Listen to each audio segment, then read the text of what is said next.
Hi అండి.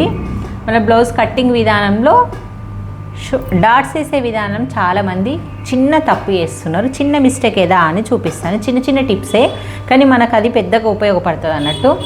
Shoulder మధ్యల నుంచి పెట్టుకొని డాట్స్ వేయవద్దు. మరి ఎలా వేయాలి అంటే, మనం ఫస్ట్ పాయింట్ వచ్చేసి షోల్డర్ వేసినప్పుడు 34 సైజు వాళ్ళకి మనం బ్లౌజ్ కుట్టేటప్పుడైనా, బాడీ మెజర్మెంట్ అయినా తీసుకున్నప్పుడైనా షోల్డర్ ఈ మెజర్మెంట్, బ్లౌజ్ మెజర్మెంట్ ప్రకారంగా చెస్ట్ పాయింట్ అనేది ఉంటుంది. దాని ప్రకారంగా పోవాలి. అది ఎలా కొలవాలి? బ్లౌజ్కి అయితే మనం ముక్స్ పట్టి నుంచి పాయింట్ వరకు కొలుస్తాం కదా, అలాగన్నట్టు 34 సైజు వాళ్ళకి మినిమం 3.5 4 మధ్యలో వస్తుంది.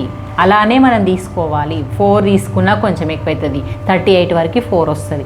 అందుకని నేను వీళ్ళు చిన్నది కాబట్టి 34 ఇంచెస్కి నేను 3.5కి కొంచెం ఎక్కువ పెట్టేసుకున్న. ఈ మిడిల్ పాయింట్ పెట్టుకున్న తర్వాత మళ్ళీ పైన నుంచి కూడా వాళ్ళ చెస్ట్ పాయింట్ అనేది మెజర్ చేసుకోవాలి, ఎక్కడికి ఉంటుంది అనేది. మన చిన్న సైజే, చిన్న వాళ్ళే కాబట్టి 10 ఇంచెస్కి మనం ఆల్రెడీ ఏ బ్లౌజ్ కుట్టినా మనం 10 ఇంచెస్ తీసుకుంటాం కదా, 10.5కి ఇలా ఒక మార్క్ చేసుకోవాలి.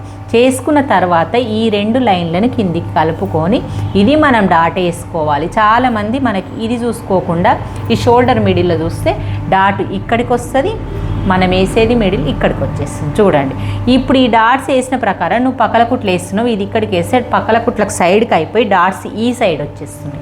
సైడ్ కరెక్ట్గా రావాలి అంటే మనం ఇది షోల్డర్ పాయింట్, చెస్ట్ పాయింట్ చూసుకోవాలి. షోల్డర్ పాయింట్ చూడొద్దు, చెస్ట్ పాయింట్, ఇటు చెస్ట్ పాయింట్ చూసుకొని ఈ డాట్ వేస్తే ఫిట్టింగ్ కరెక్ట్ వస్తుంది. బ్యాక్ పార్ట్ కూడా అలాగే చేయాలి. ఎందుకంటే బ్యాక్ కరెక్ట్ ఉంటే ఏముందిలే, బ్యాక్ ఎటు అయినా సరే కాదు, బ్యాక్ కరెక్ట్ ఉంటే షోల్డర్ జారవు. ఇది అబ్జర్వ్ చేయండి, మీకు చాలా యూజ్ అవుతుంది. చిన్న టిప్. మీకు నచ్చినట్టయితే మరి లైక్ చేయండి, షేర్ చేయండి, కామెంట్ చేయండి. ఓకే, బాయ్ మరి.